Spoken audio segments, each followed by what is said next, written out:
তুমি গেছো কিন্তু শান্ত শান্তর জায়গায় রয়ে গেছে, লিটন লিটনের জায়গায় রয়ে গেছে, সুম্মর জায়গায় রয়ে গেছে, মাঝখান থেকে আমগর হুগায় বাস।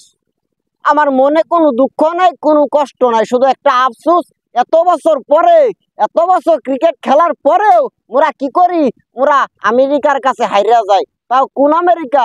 যে আমেরিকা আজীবন ভর আমি কোনোদিন শুনি নাই যারা ক্রিকেট খেলে, এমন একটা দেশ যারা উগান্ডাতে একটা প্লেয়ার, পাপুয়া নিউগিনিতে একটা প্লেয়ার, বিস্কুট কান পাতায়া যান, পাতায়া থেকে একটা প্লেয়ার, শিবপুরতে একটা প্লেয়ার, বিভিন্ন পশ্চিম ভারতে একটা প্লেয়ার, আর বিভিন্ন ভারতে একটা প্লেয়ার, বিভিন্ন দেশ থেকে বিভিন্ন ভাবে বিভিন্ন কলা কৌশলের মাধ্যমে যারা প্লেয়ার দাঁড় দৌলত কইরা একটা দল গঠন করছে, সেই দলটার সাথে আমরা কি করছি, আমরা গুহারা হাইরা গেছি।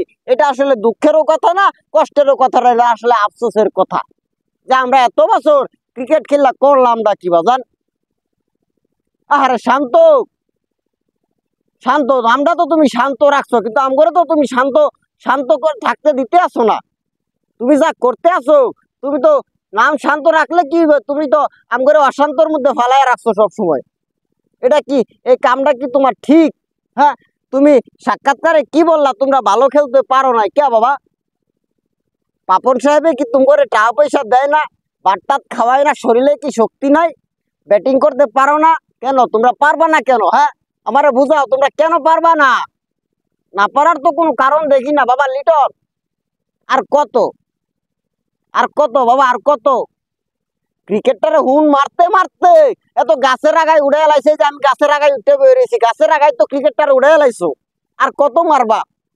আর দোষ আসলে তোমারও না, দোষ শান্তরও না, দোষ আসলে আমাগো, দোষ আসলে আমাগো। কারণ আমরা ওই যে নান্নু সাহেব যখন ক্ষমতায় ছিল, তাকে নিয়ে কত ট্রল আমরা করছি যে লিটনকে কেন বারবার সুযোগ দেওয়া হয়, সে ভালো খেলে না, এরপরেও তাকে কেন বারবার সুযোগ দেয়, সে নিশ্চয়ই টাকা খায়। সৌম্যকে কেন বারবার সুযোগ দেওয়া হয়, তাকে আমরা দোষ দিতাম, তাকে নিয়ে আমরা ট্রল করতাম। কিন্তু না বাবা, সে তো চলে গেছে, নান্নু তো চলে গেছে। নান্নু বাবা তুমি মাফ করে দিও, আসলে দোষ তোমার না, দোষ আসলে আমাকে কপালে। তুমি গেছো কিন্তু শান্ত শান্তর জায়গায় রয়ে গেছে, লিটন লিটনের জায়গায় রয়ে গেছে, সুম্মর জায়গায় রয়ে গেছে, মাঝখান থেকে আমগর হুগায় বাস। এই লজ্জা কি রাখা যায়? আমেরিকার মতো একটা দল, যাদের কাছে আমরা হাইরা যাই, আমেরিকার মতো বলারগুলোর কাছে লিটন আউট হয়ে যায়, কোনো রান না করে অল্প কয়টা রান করে। বাবা তুমি তোমার কাছ থেকে কি রে শালার, মাঝে মাঝে মন চায়, কালকে তোমরা খেলতেছো, মাঝে মাঝে মন চাইছিল তোমাকে বাংলাদেশের দেশপ্রেমিক হিসাবে, দেশের মানুষ হিসাবে বারবার তোমাকে খেলাটা দেখতে আসি। কিন্তু না, যখনই আসি তোমরা তো মনের মধ্যে কষ্ট বাড়াই দাও, তারপর আবার চলে যাই কলকাতার হায়দ্রাবাদের খেলা দেখার জন্য। কিছু করার নাই তো, তোমরা তো আসলে তোমরা কাজ করো, তোমরা যেহেতু আমেরিকা গেছো, ও দেশে আর আসার দরকার নাই।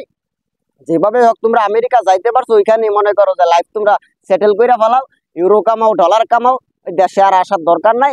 আমরা নিজেরা একটা ক্রিকেট টিম কি করবো, গঠন করে নি, মানে ও সমস্যা না। তোমরা তোমরা আমেরিকা বাড়ি গাড়ি কইরা তোমরা ওইখানে একটা কি করো, তোমাদের পরিবার তৈরি করে ফেলাও। যাই হোক ভাইয়ার, আপনারা দেখুন ভালো থাকবেন। আসসালামু আলাইকুম।